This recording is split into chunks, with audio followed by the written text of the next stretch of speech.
Hello everyone. Today's class is about Government of India Act 1935. Now, ये जो act था इसमें जो भी टर्म्स एंड कंडीशन थी सब बिल्कुल परफेक्ट थी, but still it was not acceptable to Indians. कहीं ना कहीं इसमें बहुत सारी प्रॉब्लम्स थी. एक तरीके से दिखावा बहुत अच्छा था लेकिन result was bad. Now let's study what it was.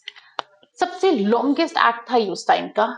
इसे रॉयल असेंट, असेंट का मतलब परमिशन मिली थी अगस्त 1935 ब्रिटिश पार्लियामेंट से, और ये इफेक्ट में आ गया था, मतलब इम्प्लीमेंट हो गया था 1937. इसे दो पार्ट्स में डिवाइड किया गया था. पहला गवर्नमेंट ऑफ इंडिया एक्ट 1935 और दूसरा गवर्नमेंट ऑफ बर्मा एक्ट 1935. इस एक्ट की वजह से बर्मा इंडिया से अलग हो गया था. अब व्हाट इज बर्मा? बर्मा को हम आज की डेट में जानते हैं म्यांमार के नाम से. ठीक है. नाउ जो गवर्नमेंट ऑफ इंडिया एक्ट था उसमें 321 सेक्शन 10 शेड्यूल्स थे, और गवर्नमेंट ऑफ बर्मा एक्ट में थे 159 सेक्शन एंड 6 शेड्यूल्स. मटीरियल इस एक्ट का हमें कहां कहां से मिला था? टोटल 4 सोर्स थे जिससे हमें मिला था. पहला, साइमन कमीशन जो इंडिया विजिट करा था, जिसने कॉन्स्टिट्यूशन बनाने की कोशिश की थी इंडिया की, उसकी रिपोर्ट से. थर्ड राउंड टेबल कॉन्फ्रेंस जो हुआ था लंदन में, उससे. व्हाइट पेपर रिपोर्ट 1933 की आई थी, उससे. और एक जॉइंट सिलेक्शन कमेटी बिठाई गई थी कि इंडिया में किस किस जगह पर कैसे कैसे रूल्स लगा सकते हैं, उससे. ये टोटल 4 सोर्सेस थे जिसके थ्रू ये आपका एक्ट बना था 1935 का. इस एक्ट के फीचर्स क्या थे? इसमें अबॉलिश किया गया डाची. अबॉलिश मतलब हटाया गया, डाची मतलब दो लेवल पर पावर. दो लेवल पर पावर अलग अलग, वो हटाया गया. अब दो लेवल की पावर कहाँ? एक पावर होती है आपकी सेंटर में और एक होती है प्रोविंशियल लेवल पर. अब इंडिया में उस टाइम प्रोविंशियल लेवल क्या था? अलग अलग प्रेसिडेंसी थी, अलग अलग प्रिंसिपल स्टेट्स थी, उनके पास पावर थी. तो इन्होंने क्या किया, जो प्रोविंशियल लेवल है, स्टेट लेवल अगर आज के डेट में बोले, वहां से पावर हटाई और सेंटर में इंट्रोड्यूस करी कि सेंट्रलाइज होना चाहिए. ठीक है. Abolish diarchy at provincial level and introduction of diarchy at central level. इन्होंने इंडियन काउंसिल्स को हटाने की बात करी. इसमें हटाने की बात मतलब इंडियन काउंसिल, हर प्रेसिडेंसी की अपनी काउंसिल थी. अगर प्रोविंशियल लेवल से ही हमने डाची हटा दी, पावर ही हटा दी, तो इंडियन काउंसिल भी हटानी ही पड़ेगी. They introduced an advisory body for secretary of state. जो secretary of state for India already एक ऑफिस बना हुआ था, उसमें एक एडवाइजरी बॉडी डाली सो दैट वो हेल्प कर सके इसके काम में. इन्होंने इस एक्ट के under, government of India act 1935 के अंडर कुछ चीजें इंट्रोड्यूस कराई, नई नई स्टैब्लिशमेंट बनाई. सबसे पहले फेडरल कोर्ट 1937 में बनाया, जो कि इस एक्ट को इंटरप्रेट करेगा, और उसका एक चीफ जस्टिस होगा और 6 जजेस से ज्यादा कुछ भी नहीं होगा. अगर हम बात करें फेडरल कोर्ट, तो आज की डेट में यही फेडरल कोर्ट हमारा सुप्रीम कोर्ट है, जो कि दिल्ली में सिचुएटेड है. अब जो पहला सुप्रीम कोर्ट इंडिया में बना था, वो बना था कैलकाटा में ही.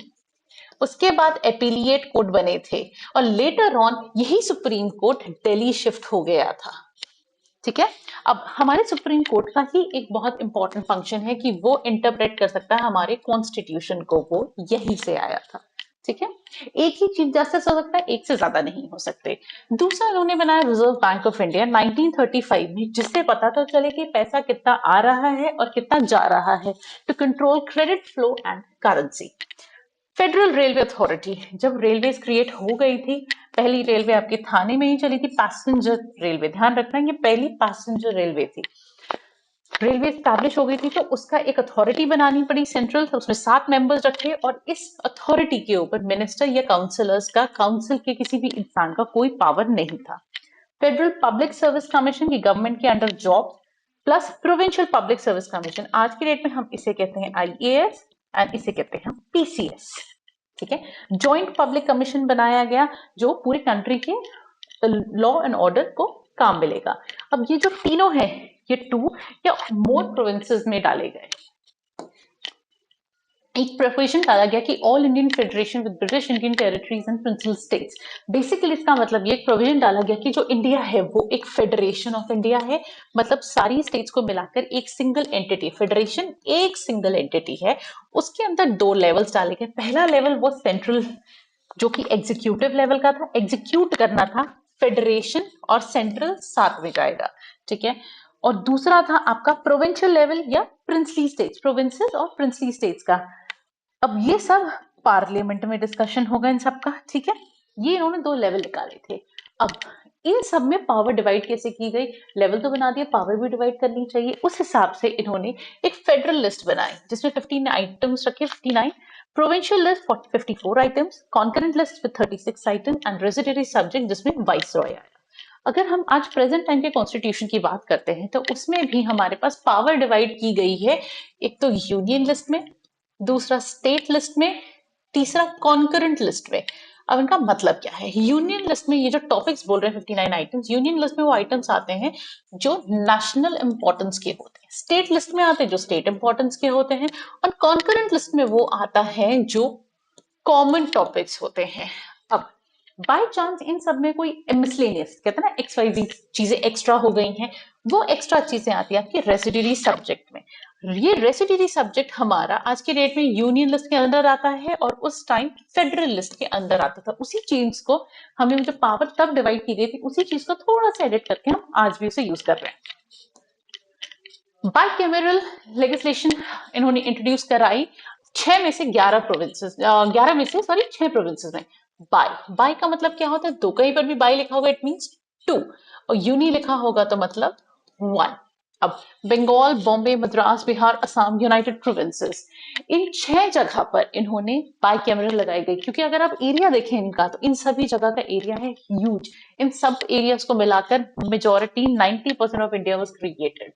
सो दो हाउसेस इन सब में रखे गए, दो हाउसेस, एक अपर हाउस जिसे लेजिस्लेटिव काउंसिल कहते हैं और एक लोअर हाउस जिसे लेजिस्लेटिव असेंबली कहते हैं। आज हम प्रेजेंट डे में बात करें तो जिन स्टेट्स में पॉपुलेशन ज्यादा होती है उनमें दो हाउसेस होते हैं, एक होता है लेजिस्लेटिव असेंबली और एक होता है लेजिस्लेटिव काउंसिल। सेम वे जो लेजिस्लेटिव असेंबली के लोग होते हैं उन्हें MLA कहते हैं, मेंबर ऑफ लेजिस्लेटिव असेंबली, और जो लेजिस्लेटिव काउंसिल के मेंबर होते हैं उन्हें कहते हैं MLC, member of legislative council. Basic differences, MLA के इलेक्शन में तो ऑब्वियसली वोटिंग जो भी होगी 18 प्लस कर सकते हैं, लेकिन MLC के इलेक्शन में हमेशा ग्रेजुएट्स वोट कर सकते हैं, ठीक है। And the very limited 6 states जिसमें आपकी MLC है या लेजिस्लेटिव काउंसिल है। फ्रेंचाइज एक्सपैंडेड फ्रॉम 3% टू 14%, मतलब जितना भी इनका ओनरशिप थी, जितने भी इनके काम वाम चल रहे थे वो पहले 3% थे, वो एक्सटेंड कर दिए उन्होंने 14% तक। गवर्नर एंजॉय कर रहा था क्रिटिकल इमरजेंसी पावर, मतलब किसी भी स्टेट में किसी भी एरिया में अगर by chance law and order सही नहीं चल रहा है तो गवर्नर अपना रूल कर सकता है वहां पर। ब्रिटिश पार्लियामेंट की सुप्रीमेसी, कि कभी भी कुछ भी पावर हो या कोई भी डिसीजन लेना हो, ब्रिटिश पार्लियामेंट ने जो लिया वो सबसे बड़ा है, इसके आगे कोई नहीं बोल सकता। सेपरेशन ऑफ स्टेट, स्टार्टिंग में बोला था ये जो एक्ट है दो पार्ट्स में डिवाइड किया गया था, गवर्नमेंट ऑफ इंडिया एक्ट और गवर्नमेंट ऑफ बर्मा एक्ट। तो इस बेसिस पर इन्होंने अलग स्टेट्स बनाने की कोशिश की थी, वो तो उन्होंने कंट्री अलग कर दी थी, स्टेट्स सेपरेट की थी। क्या किया था? सिंध को बॉम्बे से अलग कर दिया, बॉम्बे प्रेसिडेंसी से सिंध अलग करना मतलब आज की डेट में सिंध गुजरात।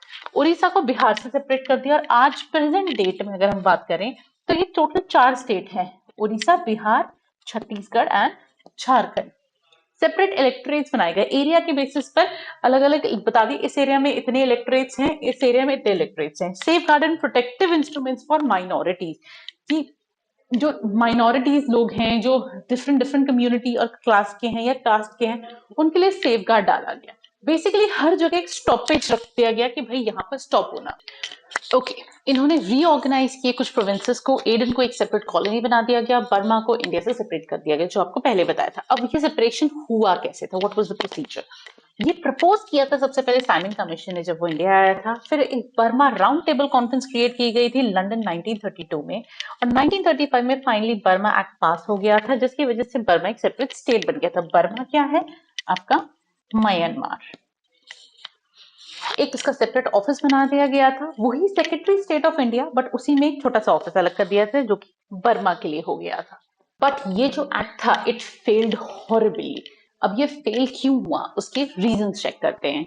फेडरेशन बनाई इन्होंने, अब फेडरेशन इन्होंने इंडिया की एक ही बनाई और प्रिंसली स्टेट्स को उसके अंडर ले लिया। अब जब प्रिंसली स्टेट्स ब्रिटिश के अंडर आ गई तो प्रिंस होने का फायदा क्या, उसके राजा के राज्य का फायदा ही क्या, जब सब कुछ ब्रिटिश के ही अंडर आ गया। तो इनकी फ्रीडम इन्होंने हटा दी, फ्लेक्सिबिलिटी कहीं से कहीं तक नहीं रखी, हर जगह अपनी मनमानी रखी। Fail to give proper federal structure. Proper federal structure मतलब एक हेड है, उसके नीचे बाकी सब काम कर रहे हैं, वो सब हटा दिया। पावर दे दी गवर्नर जनरल को कि चल तू काम कर, लेकिन वो सेंट्रल लेजिस्लेचर के लिए रिस्पॉन्सिबल नहीं था। सेंट्रल लेजिस्लेचर मतलब लेजिस्लेचर, लेजिस्लेचर का मतलब होता है टू मेक लॉज। अब एक बात बताओ, जब गवर्नर जनरल को पावर तो दी, लेकिन लॉ बना ही नहीं सकता, ना कुछ कर सकता उसमें, तो भाई इसका फायदा क्या हो इसकी पावर का। इसलिए लेजिस्लेचर नॉट गवर्न्ड प्रॉपरली, इनका जो काम करने का तरीका था वो प्रॉपरली गवर्न नहीं कर पा रहे थे ये।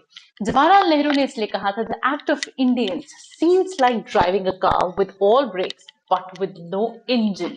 मतलब कि गाड़ी तो दे दी तुमने, बहुत सारे ब्रेक भी लगा के कि यहाँ से चोट ना लगे वहां से चोट ना लगे, लेकिन इंजन देना तो भूल गए। That was all for the class. अगर आपको समझ आया, do like the video, subscribe, share and thank you.